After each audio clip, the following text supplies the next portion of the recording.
Today we continue the series on the laying on of hands, and in today's section we want to discuss the fact that having the anointing upon the individual equals greater results. So what do we mean by that statement? Well, when it comes to the laying on of hands, there are two primary methods that believers use in order to fulfill that task. One is to lay hands on individuals by faith, and the other is to lay hands on individuals by the anointing of the Holy Spirit.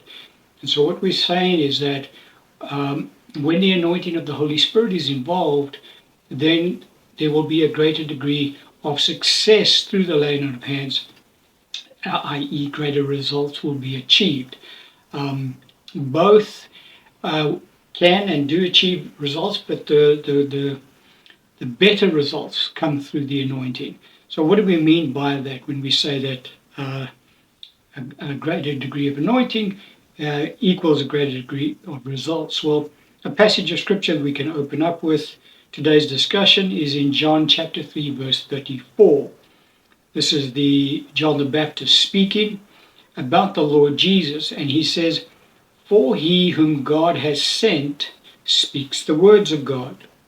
For God does not give the Spirit by measure."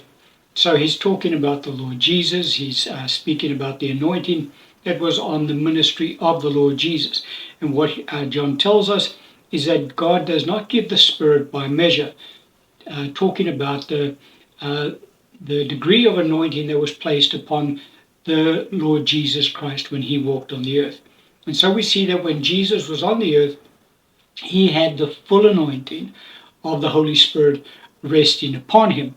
If you have a look at the 9 gifts of the Spirit listed in the book of Ephesians, the Lord Jesus operated in all of them except for 2. The 2 that he didn't operate in were the gift of tongues and the interpretation of tongues, because those 2 particular gifts pertain only to the church age. But all of the other gifts our Lord Jesus Christ operated in. Now, there's different reasons for a greater degree of anointing coming upon an individual. One of them is the chosen lifestyle of the individual. So an individual who would walk a lifestyle free from sin, as the Lord Jesus did, would be a conduit that would be able to channel the full anointing of the Holy Spirit. There would be no blockages, so to speak, i.e. sin does cause that to take place. And so with regards to our Lord Jesus, when he walked in the earth, he was sin-free, and so there was no hindrance from his part on the degree of anointing that God could allow to flow through him, and thus God also anointed him with every single one of the gifts of the Holy Spirit. And so Jesus was fully anointed. He never experienced the Spirit of God in any degree of measure, implying that the saints, on the other hand, do receive the Holy Spirit, but by measure. So whereas Jesus received the Holy Spirit to the fullness of the measure of the Holy Spirit, each individual saint in the church today receives a degree, a measure, if you will, of the Holy Spirit. So we don't carry the same degree of anointing upon our lives that Jesus carried in his life. And a couple of passages of scriptures we can look at to reinforce that truth would be in Ephesians chapter 4, verse 7, the Apostle Paul writing, and he says, "But to each one of us grace was given according to the measure of Christ's gift." And so we see that each saint in the church receives different measures according to the gift that Christ has given us. And so what is very important for saints to recognize, specifically in this area of laying on of hands, is to recognize what gift they have received from the Lord, because not all saints receive the same gift. We all receive different gifts from the Lord. Now, when we receive our gift, Paul talks about the measure of grace that is given according to the gift that is given to the individual.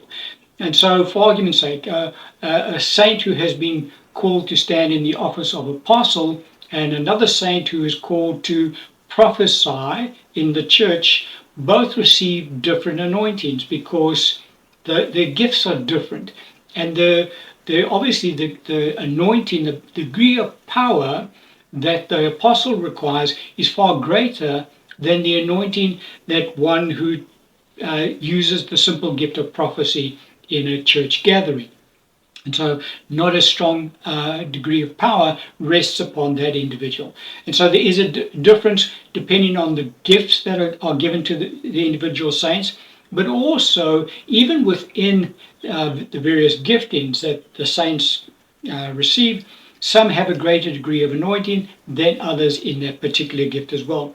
The Apostle Paul, again talking on the same subject in this passage of Scripture, says in Romans chapter 12, verse 3 to 5, "For I say, through the grace given to me," talking of himself, "to everyone who is among you, not to think of himself more highly than he ought to think, but to think soberly, as God has dealt to each one the measure of faith. For as we have many members in one body, but all the members do not have the same function, so we, being many, are one body in Christ and individually members of one another." And so Paul is using the analogy of the human body to explain the various giftings in the body of Christ. And he says, in our human bodies, each part of the body has its own function. The ear performs a function, the eyes perform another function, etc., etc. And so the ear can't do the work of the eye and vice versa, because that is not the calling that particular member has. In the body of Christ, it works in exactly the same manner. Each one of us have been called to fulfill a certain function within the body of Christ. Some are called as ears, some are called as eyes, some are called as feet, by all these different analogies we can put out there.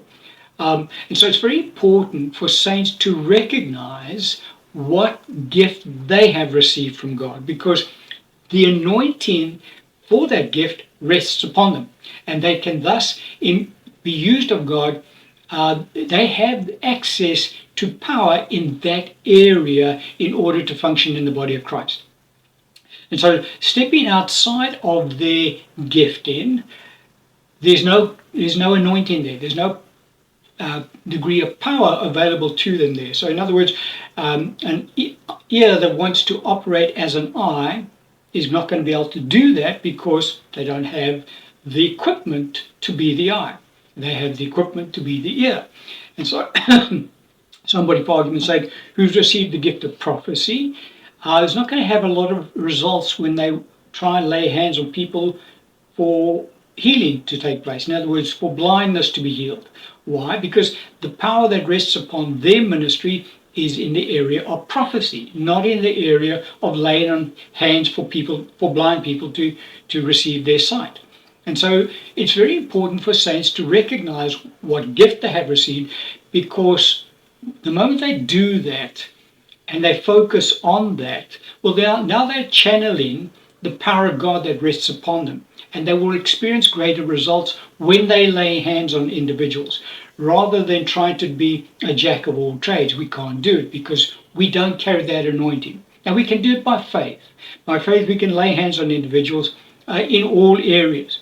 But faith requires a lot more faith in order for the results to be made manifest. Whereas if an individual is operating in their anointing, that power is residing on them in their hands, don't forget, well then the anointing flows that much easier, the power of God is released that much easier. Their faith, they have the faith to operate in that gift, and so everything just operates a lot better. An example that we can look at in Scripture to highlight this truth and explains this truth to us quite clearly is in Acts chapter 8, verse 5 to 17. The Scripture says, "Then Philip went down to the city of Samaria and preached Christ to them. And the multitudes with one accord heeded the things spoken by Philip, hearing and seeing the miracles which he did. For unclean spirits, crying with a loud voice, came out of many who were possessed, and many who were paralyzed and lame were healed. And there was great joy in that city." Verse 14.